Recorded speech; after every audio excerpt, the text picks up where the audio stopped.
ಆಯ್ತು, ಅಂಬೇಡ್ಕರ್ ಹಾಗೆ ಗಾಂಧೀಜಿ ಅವ್ರ ಬಗ್ಗೆ ನೀವು ಕ್ಲಾರಿಫಿಕೇಶನ್ ಕೊಟ್ಬಿಡಿ, ನಾನು ಮುಂದಿನ ಪ್ರಶ್ನೆ ಚರ್ಚೆ ಮಾಡ್ತೀನಿ. ನಾನು ಹೇಳೋದು ಡಬಲ್ ಸ್ಟ್ಯಾಂಡರ್ಡ್ ಇಲ್ಲೇ ಹೆಂಗೆ ಎಕ್ಸ್ಪೋಸ್ ಆಗುತ್ತೆ ನೋಡಿ. ಇವರು ಅವತ್ತು ಅಂಬೇಡ್ಕರ್ ವಿರುದ್ಧ ಕ್ಯಾಂಡಿಡೇಟ್ ಹಾಕಿದ್ದು ಆಸ್ ಅ ಪೊಲಿಟಿಕಲ್ ಪಾರ್ಟಿ ಅಂತೆ. ಮಲ್ಲಿಕಾರ್ಜುನ್ ಖರ್ಗೆ ವಿರುದ್ಧ ನಾವು ಕ್ಯಾಂಡಿಡೇಟ್ ಹಾಕಿದ್ದು ಪೊಲಿಟಿಕಲ್ ಪಾರ್ಟಿ ಅಲ್ವಂತ. ಸ್ಮಿತಾ ಕೇಳಿಸ್ಕೊಳ್ಳಿ. ಸೊ ಅಲ್ಲೇ ಡಬಲ್ ಸ್ಟ್ಯಾಂಡರ್ಡ್ ಕ್ಲೀನ್ ಆಗಿ ಬರುತ್ತೆ. ಇವ್ರಿಗೆ ಅಲ್ಲಿ ರಾಜಕೀಯ ಪಕ್ಷದ ಲಾಜಿಕ್, ಇಲ್ಲಿ ಖರ್ಗೆ ವಿರುದ್ಧ ಕ್ಯಾಂಡಿಡೇಟ್ ಹಾಕ್ಬಿಟ್ಟು ಬಿಜೆಪಿ ಉಮೇಶ್ ಜಾಧವ್ ಗೆದ್ಕೊಂಡ್ ಬಂದ್ಬಿಟ್ರೆ ಇಲ್ಲಿ ದಲಿತರ ಶೋಷಣೆ ಅಂತೆ ಅಲ್ಲ.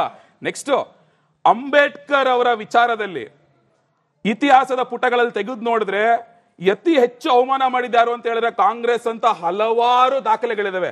ಫಸ್ಟ್ ಅಂಡ್ ಫಾರ್ಮೋಸ್ಟ್ ಸಂವಿಧಾನ ರಚನಾ ಸಮಿತಿ ಶುರು ಮಾಡಬೇಕು ಅಂತ ಆದಾಗ ಅಂಬೇಡ್ಕರ್ ಅವರನ್ನ ಇದೇ ನೆಹರು ಅವರು ಆ ಸಮಿತಿಯಿಂದ ಹೊರಗಿಡಬೇಕು ಅಂತ ಹೇಳ್ತಾರೆ.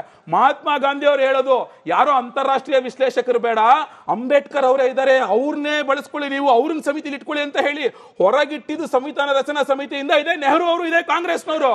ಆಯ್ತಲ್ಲ, ಇವ್ರು ಯಾವ ಮುಖ ಇಟ್ಕೊಂಡು ಮಾತಾಡ್ತಾರೆ ಇವತ್ತು? ತಿರ್ಗಾ ಆರ್ಟಿಕಲ್ 370 ಅವತ್ತು ಸಂವಿಧಾನದಲ್ಲೇ ಇನ್ಸರ್ಟ್ ಮಾಡೋದ್ ಬೇಡ, ಜಮ್ಮು ಕಾಶ್ಮೀರಕ್ಕೆ ವಿಶೇಷ ಸ್ಥಾನಮಾನ ಮಾಡೋದ್ ಬೇಡ, ಈ ದೇಶದ 2 ಸಂವಿಧಾನ ಇರೋದ್ ಬೇಡ ಅಂತ ಸ್ಪೆಸಿಫಿಕ್ ಆಗಿ ಅಂಬೇಡ್ಕರ್ ಅವ್ರು ವಿರೋಧ ಮಾಡಿದ್ರು. ಅವರ ವಿರೋಧದ ನಡುವೆಯೂ ಅದನ್ನ ಹಾಕಿದ್ದು ಸಂವಿಧಾನದಲ್ಲಿ ಯಾರು ಅಂತ ಹೇಳಿದ್ರೆ ಇದೇ ನೆಹರು, ಇದೇ ಕಾಂಗ್ರೆಸ್ ಪಕ್ಷ. ಅದನ್ನ 2019ರಲ್ಲಿ ಭಾರತೀಯ ಜನತಾ ಪಕ್ಷ ಅಧಿಕಾರಕ್ಕೆ ಬಂದಾಗ ತೆಗೆದು ಹಾಕಿದ ನಂತರ